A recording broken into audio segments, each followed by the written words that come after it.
नमस्कार दोस्तों, मैं हूं ज्योति नवार और स्वागत है आपका मेरे YouTube चैनल मोटिवेशनल स्टोरी में। आज लेकर आई हूं मैं फिर आपके लिए एक और खूबसूरत कहानी। किसी ने खूब कहा है दोस्तों कि खुद पर करें इतना विश्वास कि जिंदगी में कभी ना हो निराश। तो आइए सुनते हैं आज की एक और प्रेरक कहानी यूं है दोस्तों कि संत तुकाराम को हम सभी जानते हैं। महाराष्ट्र के क्षेत्र में संत तुकाराम बहुत ही प्रसिद्ध संत हुए और उनकी बातों को सभी मानते थे। साथ ही उनके भजनों में एक ओज था, एक तेज था और उनके भजनों से सभी वर्ग के लोग प्रभावित हुआ करते थे। एक दिन वो अपने आश्रम में बैठे अपने भजन में लीन थे, तभी उनका एक शिष्य आया जो कि स्वभाव से बहुत ही क्रोधी था। उसे बात बात पर गुस्सा आता था, वो किसी पर भी क्रोध कर लेता था।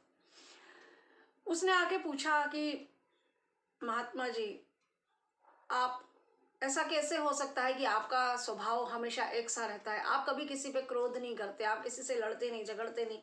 कई बार लोग आपको कुछ भी कह देते हैं लेकिन आप हमेशा शांत रहते हैं। आप में इतना धैर्य कैसे? तो संत ने बोला कि ये तो मुझे नहीं पता। बोले नहीं, मैं इसका रहस्य जानना चाहता हूँ, आखिर इसका रहस्य क्या है?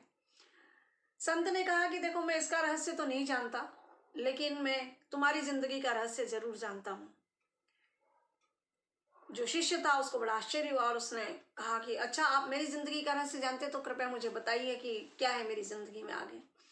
उन्होंने कहा कि तुम अगले 7 दिनों में मरने वाले हो। मैं तुम्हारी जिंदगी का रहस्य जान गया हूं और तुम बस अब अगले 7 दिन ही जिंदा रहोगे, इसके बाद आगे तुम मृत्यु को पालोगे। क्योंकि ये बात संत ने कही थी तो शिष्य उसे मुकर नहीं सकता था या मजाक में नहीं ले सकता था और वो उनकी बात को काट भी नहीं सकता था। संत की वाणी हमेशा सही होती थी। तो वो बड़ा निराश हुआ, संत के पैर छुए और वहां से चला गया। अगले 7 दिन वो अपने घर पर उसने काफी पूजा अर्चना की, ईश्वर को याद किया। जितने भी लोग उससे मिलते वो उससे बड़ा प्रेम पूर्वक व्यवहार करता।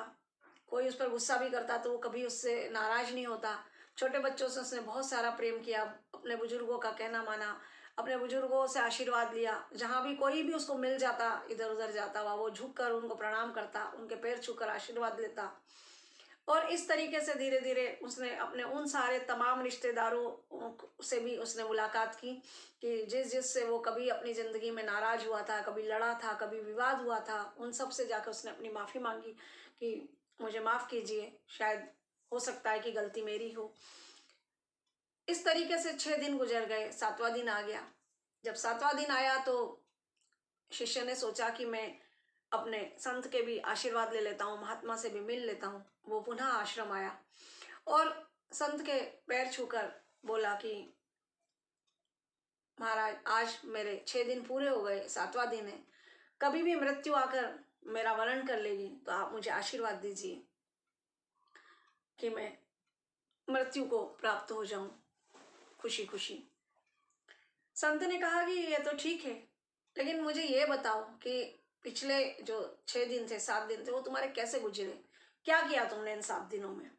उसने कहा कि ऐसा कुछ विशेष तो मैंने नहीं किया, बस हाँ, मैंने ईश्वर की बहुत आराधना की, ध्यान किया, प्रार्थना की और जितना हो सका मैंने लोगों की सेवा की, लोगों को प्रणाम किया, लोगों को याद किया। जहाँ भी मेरी गलतियां थी मैंने लोगों से माफ़ी मांगी और मैं सभी के जितना हो सकता था इन 7 दिनों में, जितना मैं लोगों की मदद कर सकता था, काम कर सकता था, लोगों को सेवा दे सकता था, बस वही मैंने किया, इसके अलावा मैंने कुछ नहीं किया। संत ने कहा फिर क्या है, तुम्हारी मृत्यु तो हो चुकी। शिष्य समझ गया कि संत ने उसके अंदर से वो क्रोध, वो गुस्सा, वो गलतियां खत्म करने के लिए ही ये बात कही थी। दोस्तों, इस कहानी से हमें प्रेरणा मिलती है कि हमारे जीवन में सिर्फ 7 दिन ही है। सोमवार, मंगलवार, बुधवार, गुरुवार, शुक्रवार और शनिवार, रविवार। 8वां दिन तो कभी आता ही नहीं है। तो हम भी अपने क्रोध को, अपने गुस्से को कम करें, पी लें, अपने आप को बदलने की कोशिश करें कि हम कभी किसी से लड़े नहीं, झगड़े नहीं, आपस में प्रेम से रहें। क्योंकि न जाने कब हमारी मृत्यु हो जाए। और संत ने अपने शिष्य से यही कहा था कि क्या तुम समझे कि मैं किसी से बुरा व्यवहार क्यों नहीं करता, क्योंकि मुझे पता है कि मैं कभी भी मर सकता हूँ। तो दोस्तों, हमारी काल कब है, हम कितने दिन के लिए इस यात्रा पर आए, हमें नहीं पता है। तो कोशिश करें कि जितने भी दिन हम इस जन्मभूमि पर हैं, इस योनि में हैं, हम श्रेष्ठ कार्य करें और लोगों के साथ सद्व्यवहार करें। तो हो सकता है कि हमें अगला जन्म फिर बहुत बेहतर मिले।